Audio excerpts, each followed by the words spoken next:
हिंदवी स्वराज्याचे सरसंस्थापक छत्रपती शिवरायांना मानाचा मुजरा करतो।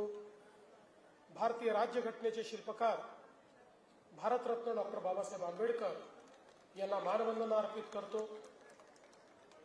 खऱ्या अर्थानं या ठिकाणी ज्यांनी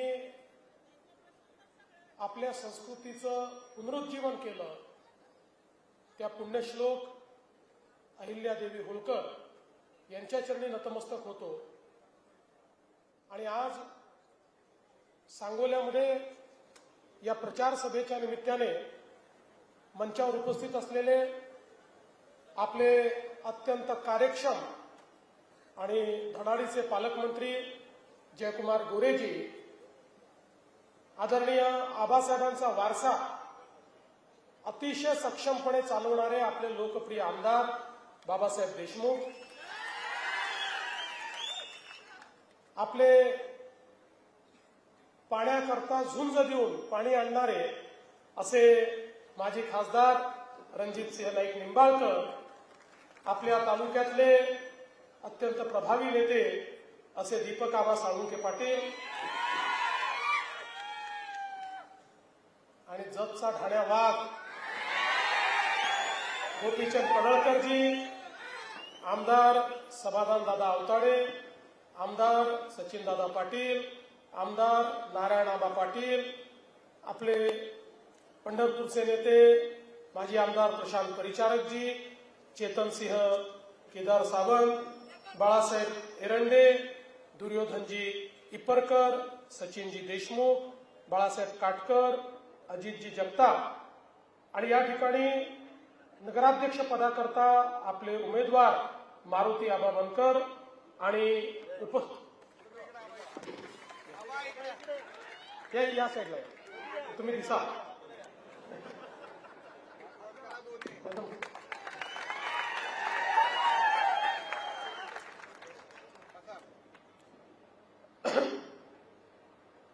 सर्वप्रथम मी आज या ठिकाणी ज्यांनी 54 वर्ष महाराष्ट्राच्या विधानमंडळामध्ये शेतकऱ्यांचा आणि कामगारांचा आवाज बुलंद केला ते आमचे गणपतराव आबासाहेब देशमुख यांना विनम्र आदरांजली अर्पित करतो।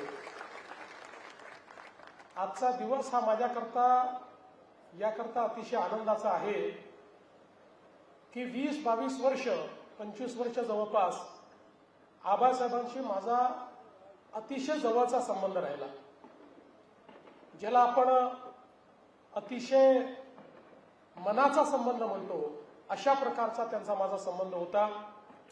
पण एक गोष्टीची खंत मला नेहमी असायची की मी जेव्हा जेव्हा सांगोल्यात यायचो आबासाहेबांच्या विरोधात मत मागायला यावं लागायचं, कारण त्यांचा पक्ष वेगळा आमचा पक्ष वेगळा।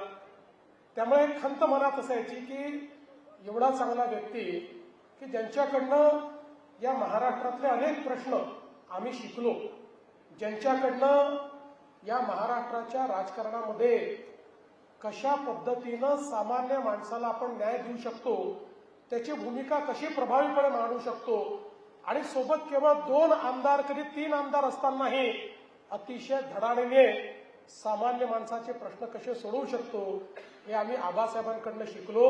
आणि म्हणून मला ही नेहमी खंत असायची की अशा व्यक्तीच्या विरोधात आपल्याला मतं मागायला यावं लागतं।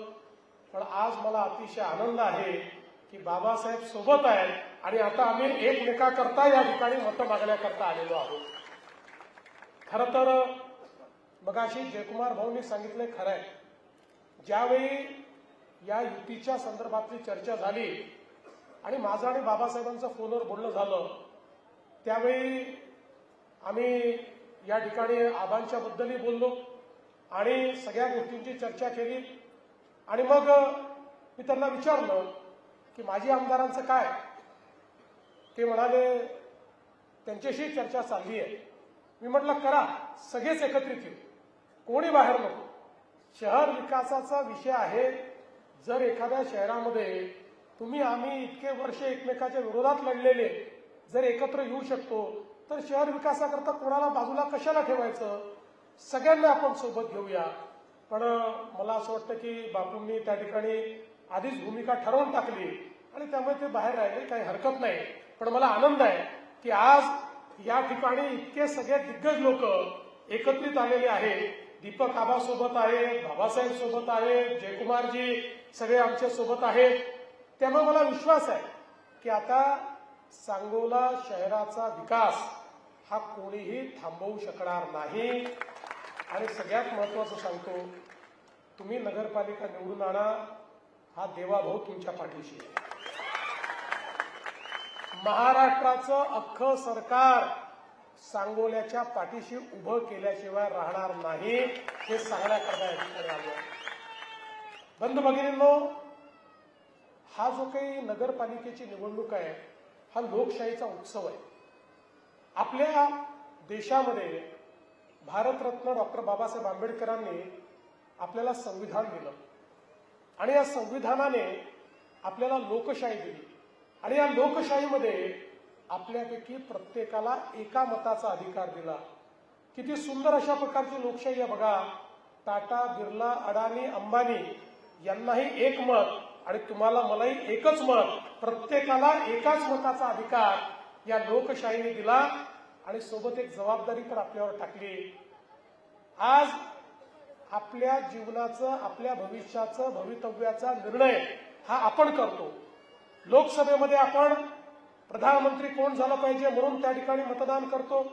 विधानसभेमध्ये आपल्या मतांच्या भरोशावर मुख्यमंत्री तयार होतो आणि आपल्या शहरामध्ये आपण ज्याला निवडून देतो तो शहराचं राज्य चालवतो किंवा शहराचं प्रशासन चालवतो.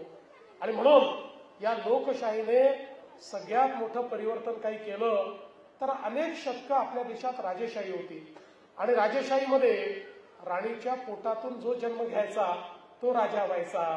पण आपल्या संविधानाने सांगितलं की या ठिकाणी राणीच्या पोटी जन्म घेणारा आता राजा होणार नाही, मताच्या पेटीतून जो जन्म घेईल तो या ठिकाणी राज्यकारभार चालवेल आणि तोच सेवक म्हणून काम करेल. आणि म्हणून ही जी निवडणूक आहे ही पुढचे 5 वर्ष आपलं भविष्य आणि भवितव्य कोणाच्या हाती द्यायचं त्याचा फैसला करण्याची निवडणूक आहे.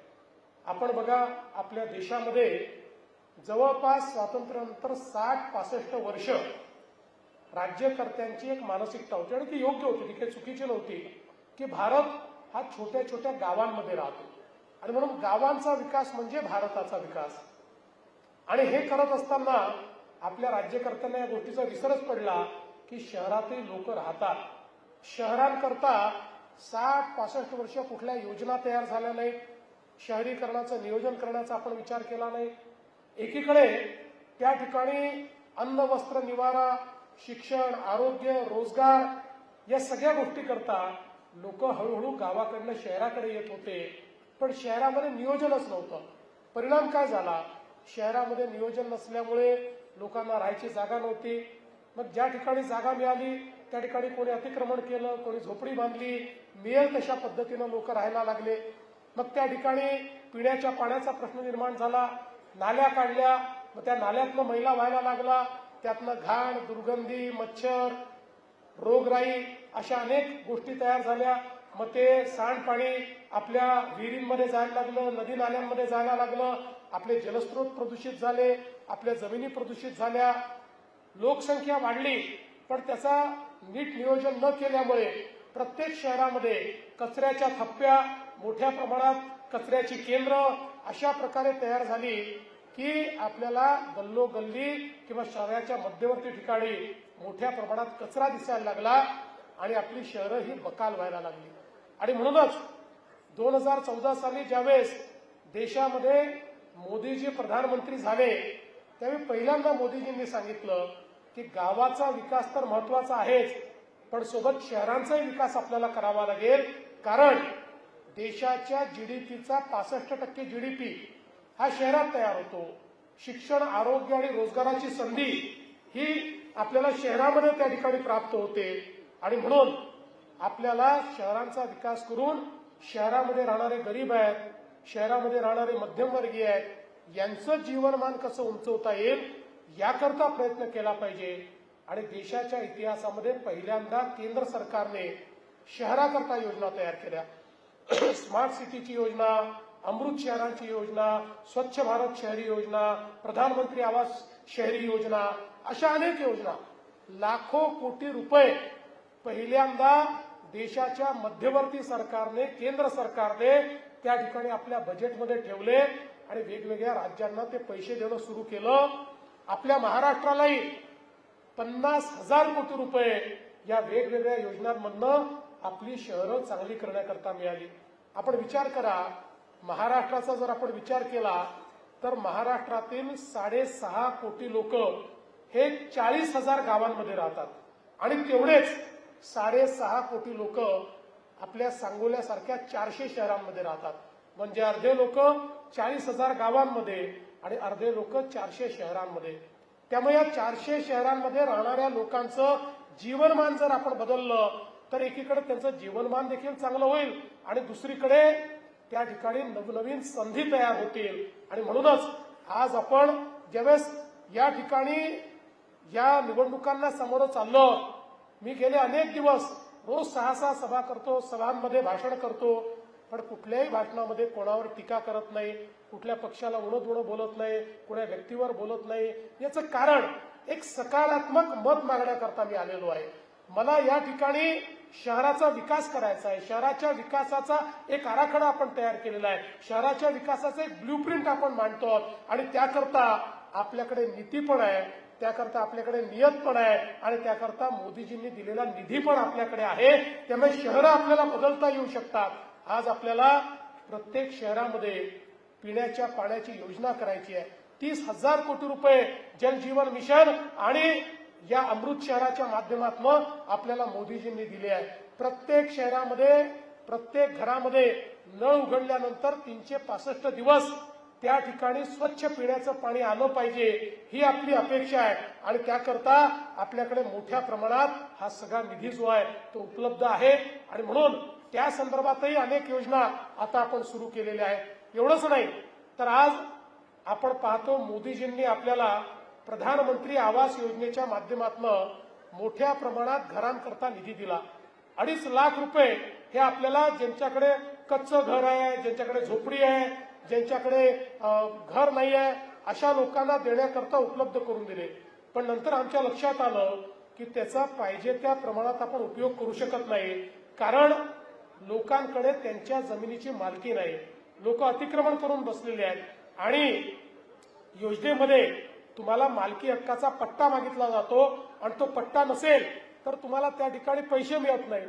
2 महिन्यापूर्वी आपण निर्णय केला, राज्य सरकारने एक नवीन शासन निर्णय काढून सर्व आपल्या नगरपालिकांच्या, नगर परिषदांच्या, नगरपंचायतीच्या क्षेत्रामध्ये जेवढे लोक अतिक्रमण करून राहत आहेत त्या सगळ्यांचं अतिक्रमण नियमित करायचं आणि त्यांना मालकी हक्काचा पट्टा द्यायचा आणि ज्याला पट्टा दिला त्याला 2.5 लाख रुपये घर बांधायला द्यायचे. अशा प्रकारचा निर्णय आपण केलेला आहे आणि त्याकरता माननीय मोदीजींनी आपल्याला निधी उपलब्ध करून दिला आहे. आज आपण पाहतो शहरांमध्ये मोठ्या प्रमाणात नाल्यांची समस्या आहे. भुयारी गटाराच्या योजना नाही आहेत. भुयारी गटार नसल्यामुळे हे सगळं सांडपाणी, घाणपाणी आपलं आरोग्य खराब करतायत. काही ठिकाणी भुयारी गटाराच्या योजना झाल्या तरी त्या पूर्ण शहर कव्हर करत नाही आणि म्हणून आता संपूर्ण शहर कव्हर करणाऱ्या भुयारी गटाराच्या योजना, की ज्या योजनातनं जे काही सांडपाणी आपण नेतो ते सांडपाणी आपण असं सोडून द्यायचं नाही, तर एसटीपीच्या माध्यमातून त्याच्यावर ट्रीटमेंट करून त्यातला जो मैला आहे तो बाजूला काढायचा, त्यातनं खत तयार करायचं आणि उरलेलं पाणी आपण सोडायचं, जेणेकरून ते नाल्यातनं, नदीतनं कुठूनही गेलं तरी आपल्या जमिनीला ते खराब करणार नाही, आपल्या जमिनी देखील चांगल्या राहतील, आपले जलस्रोत देखील प्रदूषित होणार नाही.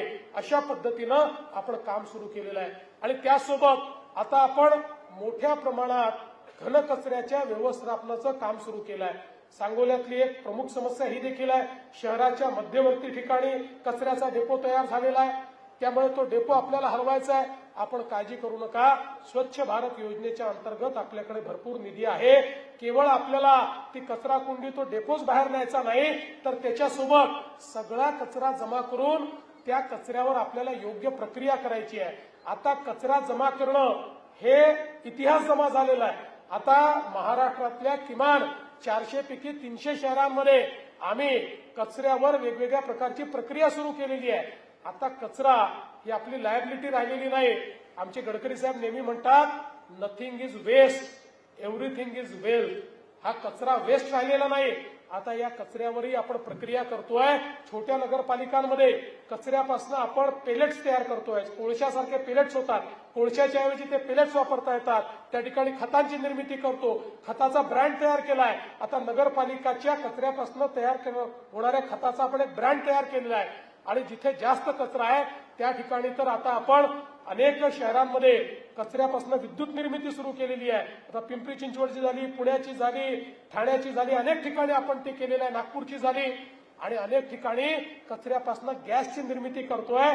जो गॅस सीएनजी सारखा आपल्या वाहनामध्ये भरता येतो आणि आपली वाहनं त्याच्यावर चालवता येतात. त्यामुळे या सगळ्या योजनांकरता आपल्याला केंद्र सरकारने निधी दिलेला आहे.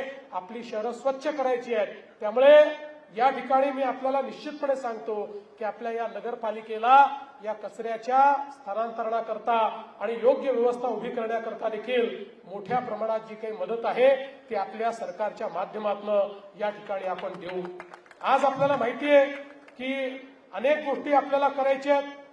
या सांगोला शहराला आमच्या बाबासाहेबांनी सांगितलं धूळमुक्त करा.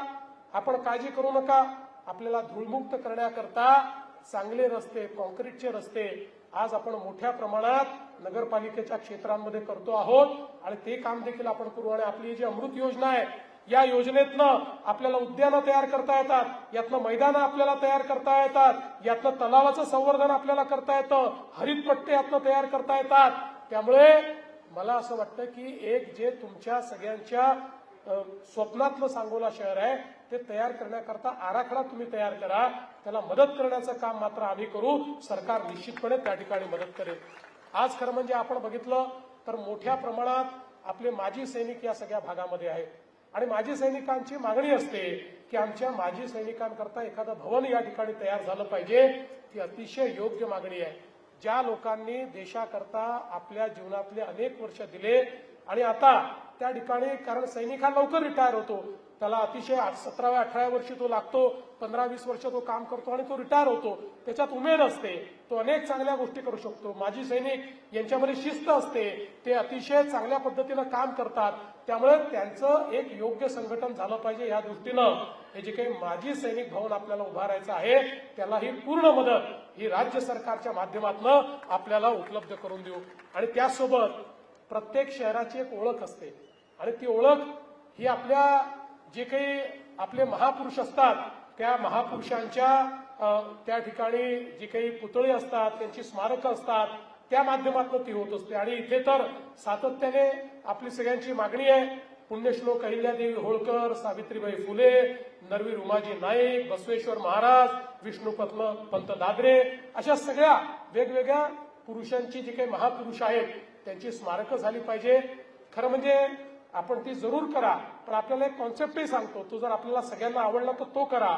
एखादं स्मारकांचं उद्यान करा आणि एकाच उद्यानामध्ये जर सगळी स्मारकं नेता आली तर त्या उद्यानामध्ये प्रत्येक आपले जे काही हे महापुरुष आहेत त्यांची जयंती आणि पुण्यतिथी सगळे समाज मिळून त्या ठिकाणी साजरी करतील आणि एक वेगळा अशा प्रकारचा एक सामाजिक भाव आपल्याला या निमित्ताने तयार करता येईल. पण या सगळ्या गोष्टींकरता आपल्याला जी काही या ठिकाणी अडचण आहे ती आपण दूर करू. खरं म्हणजे आपल्याला कल्पना आहे आमचे आबासाहेब वर्षानुवर्ष या ठिकाणी दुष्काळाकरता लढले, पाण्याकरता लढले आणि मला अतिशय आनंद आहे की आबासाहेबांचं स्वप्न पूर्ण करण्याकरता आम्हाला त्या ठिकाणी मुख्यमंत्री म्हणून जबाबदारी मिळाल्यानंतर अनेक आपण निर्णय घेतले आणि या ठिकाणी पाणी पोचवलं. आणि मला हे सांगताना आनंद वाटतो की आबासाहेबांनी अतिशय मोठ्या मनाने त्या ठिकाणी सांगितलं की देवेंद्र फडणवीसांच्या रूपानं आम्हाला एक भगीरथ मिळाला आणि आमच्याकडे पाणी पोहोचलं. आणि अजून खूप काम आपल्याला या ठिकाणी करायचं आहे.